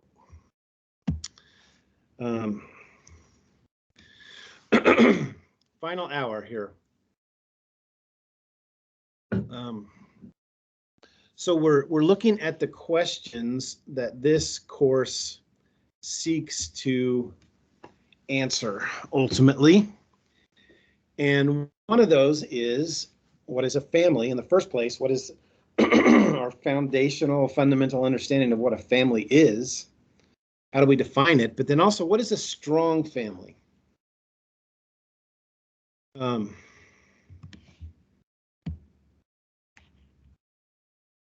difference can it make in a person's life for them to understand what a strong family is, and then to understand how to build a strong family, contribute to making a family strong? What difference can strong families make in a society? What difference does it make if a culture has strong families or weak families? And if a culture has weak families, how do they get to the point of having strong families? What is a strong family? What is a Christian family? How does God define family? What are the activities, the practices, the habits of a Christian family? And why do we need to be clear about this? Isn't it something that we naturally understand? I don't think so. How does it relate to our mission and purpose as Christians for us to have a Christian family? Isn't it really just about my own personal relationship with God? What does family have to do with our mission and purpose as Christians? And why study family living? Well, all of those questions and more. And one of the things that I'm going to ask you to do in one of your assignments is to explain or describe or define family living to a new believer or non-Christian. What is our understanding as Christians of family living. So for example, imagine that you are in a conversation with somebody and you just simply tell them, hey, I'm for whatever reasons you share in the conversation that you are in a course called family living, and they say, family living, what's that about, and what are you studying in there, and what does that mean exactly, family living? So how would you explain that to someone who asks that question, and especially someone who is a non-Christian, or perhaps more particularly a new believer? So this would really be my story, in a sense, is that I did not grow up in a Christian home. I grew up in a Roman Catholic home, and what am I looking for here? I guess just taking down my screen for a second, my presentation for a second. So I didn't grow up in a biblical Christian home, a home where the scriptures were constantly being discussed, and where we're trying to apply them on a daily basis. And so, as a new believer, I began to encounter other Christians, and some of whom had really great families. And so I began to just observe, and I began to learn from these families, that had strong marriages, and they were handling their kids really well, and just seemed like that they had a great level of happiness and peace and strength that I just hadn't seen so much in my own life and my own family growing up. So these are the kinds of questions we're seeking to answer as we walk through this course. Okay, let's go on here. What issues are related to family? As you think about family, and I've already brought up several just in this introduction, but what are some of the issues that are related to family? Well, if you've purchased your textbook yet, you know that marriage is closely, perhaps inseparable from the issue of family. Reproduction, having babies. I don't know if you've ever noticed it, but the very first command in Scripture is, well, to humans. Of course, God spoke to his creation and said, "Let there be light," and etc. But the first command to people, to humans, was be fruitful and multiply. Reproduction is an important part of being image bearers of God and of ruling well with Christ, with God. So reproduction is a big deal. Parenting, of course, following the issue of reproduction. You need to know how to lead these little micro-humans. Sexuality is clearly an important part of family. Even though our culture has worked really hard to separate sexuality from reproduction. We'll get into that somewhat in a couple of weeks. But this has been a tragedy, that sexuality has been separated from the reproducing of babies. And there have been all kinds of repercussions to that. Singleness is an important issue related to family. How do single people fit into the important issue of family? Just a couple of years ago, I got to visit with an old friend. We had worked together when we were in college, and I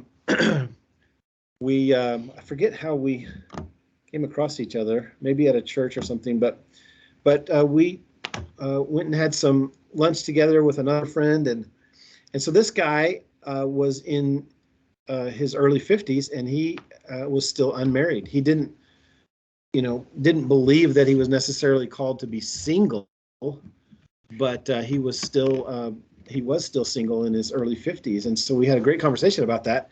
But how does singleness fit in? And he was wrestling with that issue himself, and a lot of people do. Remarriage. What happens after divorce? So divorce and remarriage.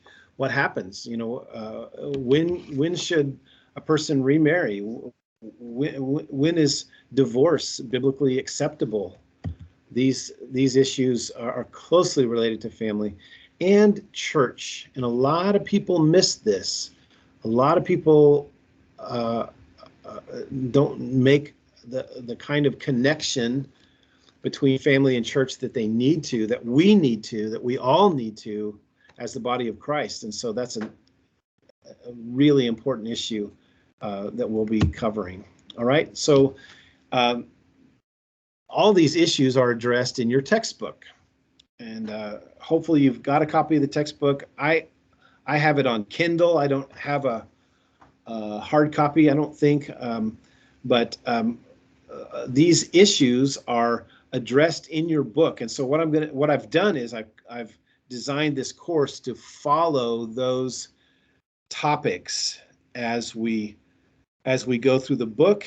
We'll go through them in the classroom times, and you'll get Andreas Kostenberger's take on these subjects, and you'll also get my take, my additions to the conversation. So I want to share this quote with you. For the first time in its history, Western civilization is confronted with the need to define the terms marriage and family. What until now has been considered a normal family made up of a father, a mother, and a number of children has in recent years increasingly begun to be viewed as one among several options. Excuse me. Got a frog I'm dealing with. Which can no longer claim to be the only or even superior form of ordering human relationships, right? So what Christians may think of as family, or what the vast majority of people think of as family, is now in need of being being defined in the context of supposedly several other options for family.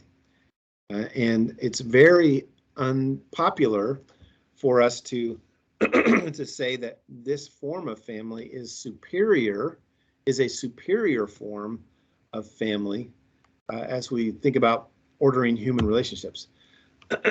So Kostenberger goes on and he says, the Judeo-Christian view of marriage and the family, with its roots in the Hebrew scriptures, the Old Testament, has to a significant extent been replaced with a set of values that prizes human rights, self-fulfillment, and pragmatic utility on an individual or societal level. So in other words, he's saying that the biblical view of family has been replaced. People are trying to replace it with a different set of values, a more individualistic set of values, actually. And so he says, it can rightly be said that marriage and the family are institutions under siege in our world today, and that with marriage and the family at risk, our very civilization is in crisis. So he kind of gets into something here that I think is important. It's a subject that I've been really exploring a lot more lately because of some of the cultural strife that we're going through. But he's getting in there, he's kind of sharing his opinion there about cultural engagement. What exactly is the responsibility of the church in addressing issues of culture and engaging with the culture around us? And so he's saying here that our very civilization is in crisis, and ultimately, one of the very, very best things we can do for the people around us, for the world around us, is simply to have strong families. And we'll explore that some more. So if he is right that our civilization is in crisis, what's the solution? Well, it's simply to rediscover what God has taught about family in His Word, His revealed will. And this is what happened for me. I come from a background where there were a lot of good things about my family, a lot of really good examples from my parents. But it wasn't. It was more defined culturally than biblically. And so what I've gone through as a Christian, I became a Christian when I was in college, and then I began to, um, court and then marry my wife, and then we began to build our own family. I had to learn the biblical principles, and some of those are evident. They exist in our culture. Because our culture has been heavily influenced by Christianity, but a lot of the principles just I had to learn them, I had to rediscover them for myself. So my main thesis here is that family is one of the top 10 important topics of human existence. That's my main thesis for today, and that's what I've been trying to argue here as I've gone through this introduction. Is that family is just so important. In fact, I would probably put it in the top 3, right behind, I put it in the top 5, behind the Trinity and the church, I guess. But regardless, it's so important, and we need to study this. We need to explore it and understand what God has said about it. And let me give you some science here, some not necessarily science, but definitely some cultural and historical evidence that the family is so important. So this is from these are the clips I'm going to show you here are not from, only a few of them are from Christian organizations. This is from the U.S. National Institutes of Health's National Library of Medicine. And they say that nearly 3 decades of research evaluating the impact of family structure on the health and well-being of children demonstrates that children living with their married biological parents consistently have better physical, emotional, and academic well-being. That's an amazing statement coming from a secular governmental publication. They say pediatricians and society should promote the family structure that has the best chance of producing healthy children. And the best scientific literature to date suggests that, with the exception of parents faced with unresolvable marital violence, children fare better when parents work at maintaining the marriage. Isn't that amazing? This is just science. This is just them. They've done the observation, and they say that this is what's best for children. Okay, this is from a website called BetterHelp, and they claim that to be, as it says there, the world's largest e-counseling platform. This is not a Christian organization, but just look at the subheadings there of this article. The benefits of being in a healthy family have increased. And let me read that little clip. As modern life puts pressure on all of us, the benefits of living in a family are more important than ever. Here's a list of some of the benefits. It helps meet basic needs. Why were the families that I worked with homeless? I can't say this for all of them, but the majority of them were in trouble. They were financially struggling because of divorce, because typically it was a single mother, an abandoned mother, a wife who was seeking to take care of her kids, and it was just too hard by herself. The family structure helps meet basic needs. It allows you to belong to something. One of our greatest needs, according to Abraham Maslow there in the hierarchy of needs, is to belong. The need to belong to something bigger than ourselves is critical. So being a part of a healthy family increases your chances of being a part of something, of belonging to something bigger than yourself. It provides financial security. It provides a built-in support system.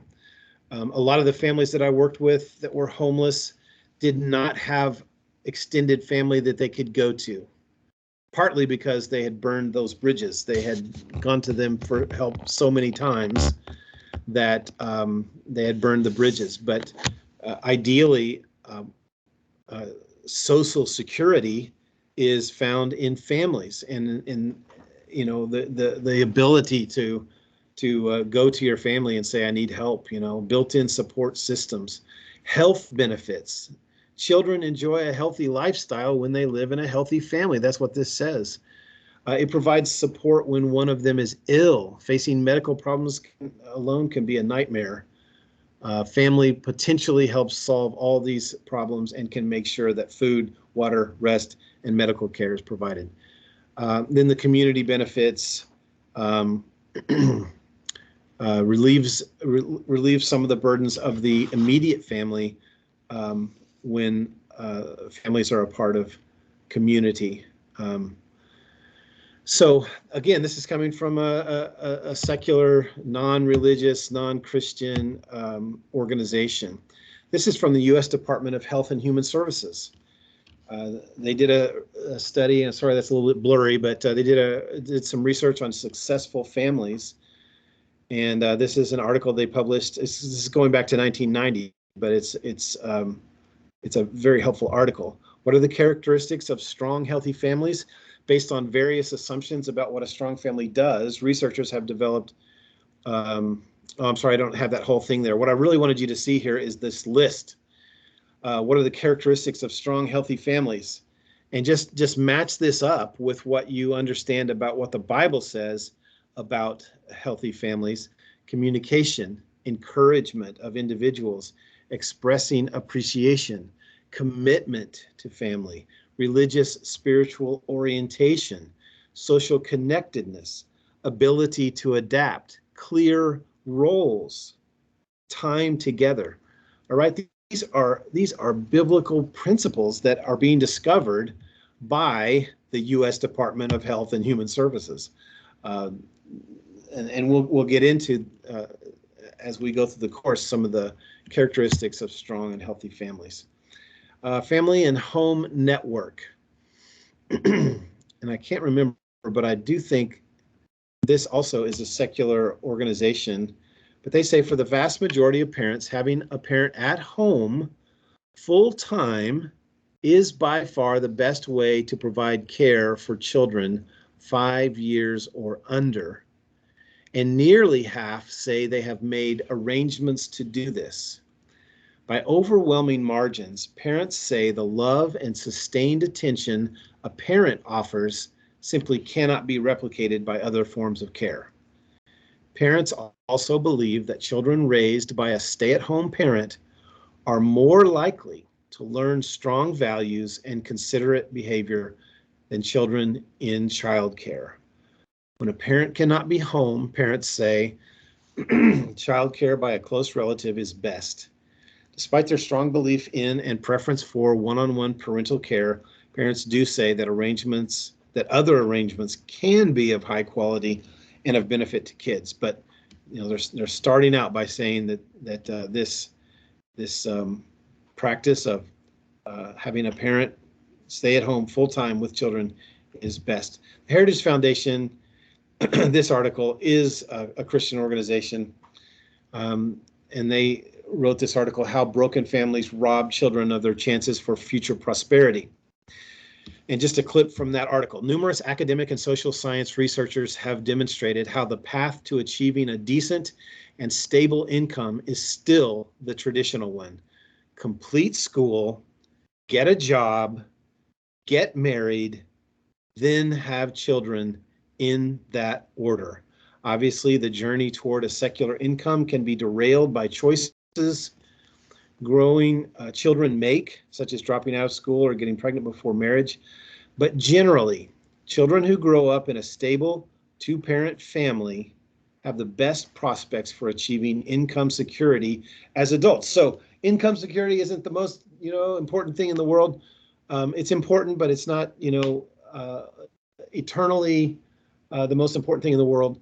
But here, this science is showing that children who grow up in a two-parent family have the best prospects of being, of achieving income security. So we're looking at here some of the science behind that supports the biblical understanding of family and the importance of it and how it impacts an entire culture. And so that's important to see, because like when you look at this thing from an economic and societal issue, it's really, really important. So many of the problems that we face as a society are rooted in the strength or the weakness of family. So living, but the need to strengthen the family is about much more than personal happiness. Okay, so we're talking here about financial stability and those kinds of things, but we're talking about something much more important than personal happiness. That just demonstrates the wisdom of God's design. The strength of the family is also vitally connected to the mission of the church. Acts 17:6 tells us that when they could not find them, they dragged Jason and some believers before the city authorities, shouting, "These people who have been turning the world upside down have come here also." And this was said, in a negative way. They're turning the world upside down. They're creating chaos or whatever. But actually, it turned out to be almost a prophetic statement that really, when you look at this thing over a long time of history, it really is true that the church turned the world upside down. The church changed so many things. And it's just important to see that. And then I have this quote here by an author and church historian, Kevin Parada. He says, whether non-Christians admired or despised them, he's talking about the early Christians, everyone could see that the early Christians were a distinct people living a distinctive way of life. As people, for example, they had an evident care for one another, and they handled the aspects of daily living, family and work, time and money, ambition and anxiety, in a noticeably distinctive way. All right, so he's saying that this was one of the reasons why the church turned the world upside down. One of the reasons why the church spread so rapidly and changed the Roman Empire drastically is because the people, the numerous Christians, we don't even know their names. We don't know much about them at all, but we do know that they had an evident care for one another. They lived in family in a distinctive way, and they worked hard. They handled their time and money and their ambitions and anxiety in a noticeably distinctive way. He goes on to say, in our day, it cannot be said that Christians in the West, that's America and Europe and Australia, are following the teaching of Christ in a way that makes them particularly distinct, okay? He's getting critical here. He's saying we're not like the early Christians. He says at a time when Western societies are swinging away from Christian values, Christians' lives are generally failing to become more clearly distinguishable. Right? So, ask yourself, what do you think? Do you agree or disagree with him? Maybe you just don't know. I tend to agree with him. And I think it's one of the reasons why we need to explore family living. Look at Ephesians chapter 4, verse 1, please. Ephesians 4:1. And I have one student here in class with me, and I'm going to ask you to read that one verse out loud, please. I, therefore, the prisoner of the Lord, beseech you that You walk worthy of the vocation wherewith you're called. The vocation. Wow, that's interesting. I've never heard that translated that way. It's actually the same root word as the word at the end of the verse, calling. That's interesting. Vocation, interesting. We tend to think of that as jobs, but here's the New American Standard. He says, I implore you to walk in a manner worthy of the calling with which you have been called. All right. So what is this calling that Paul is talking about here? It's a distinctive way of living. That's really what it is. When you look at the rest of what follows, Ephesians 4:1, in chapters 1 through 3, he's basically said, God has blessed you so much. There's no commands in chapters 1 through 3 except remember. Remember what's happened here. Remember Christ. Remember what he has done, and remember the way you were before you came to Christ. Remember, but then he comes into the second half of the book, chapters 4 through 6, and there are numerous commands and numerous challenges here related to this idea of walking in a manner worthy of the calling with which we've been called. And so when you just look at it, it's a lot of really practical stuff related to the church and the family and interacting with the world around us, as well as the spiritual world that's all around us that we can't see. But it's a distinctive way of living.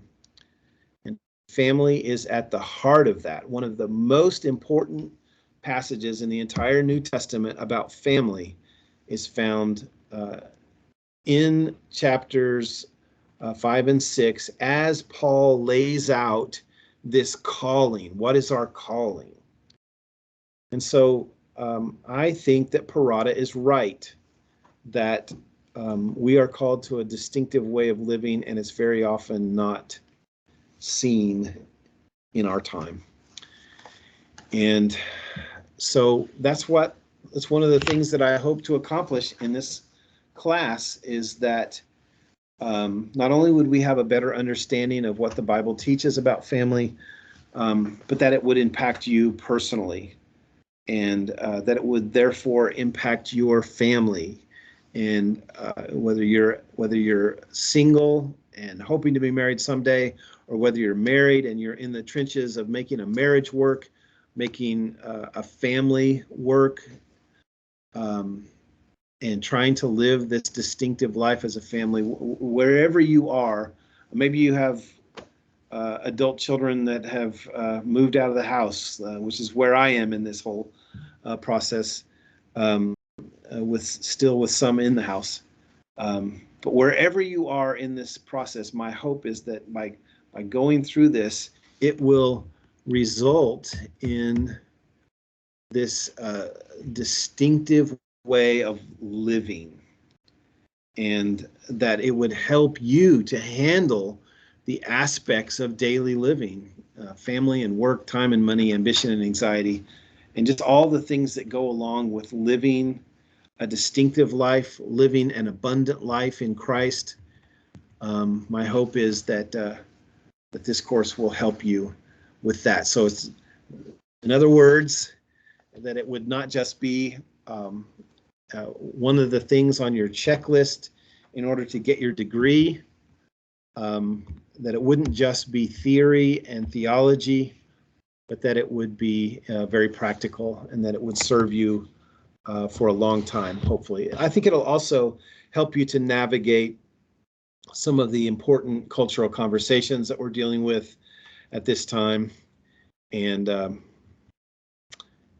just help you to think clearly about those things, and maybe help some other people gain a better understanding of God's intent for the family.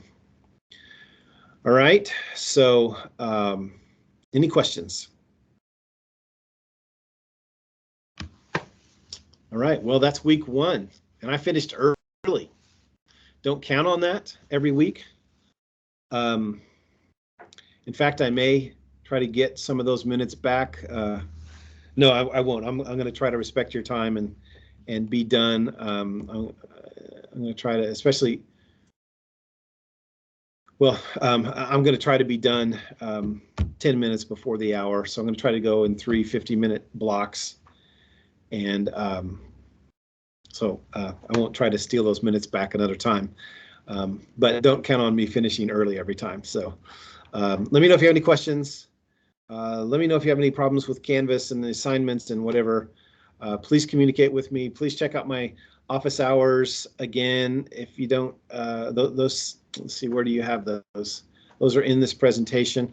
Another thing that I want to point out is that this presentation it's a tool called Prezi, and I don't use PowerPoint. It's Prezi, and so on the home page of Canvas, you'll find a link to the presentation. You are welcome to go and look at that, and use that as you review for your assignments. I'm even okay with you looking at that as you take your quizzes.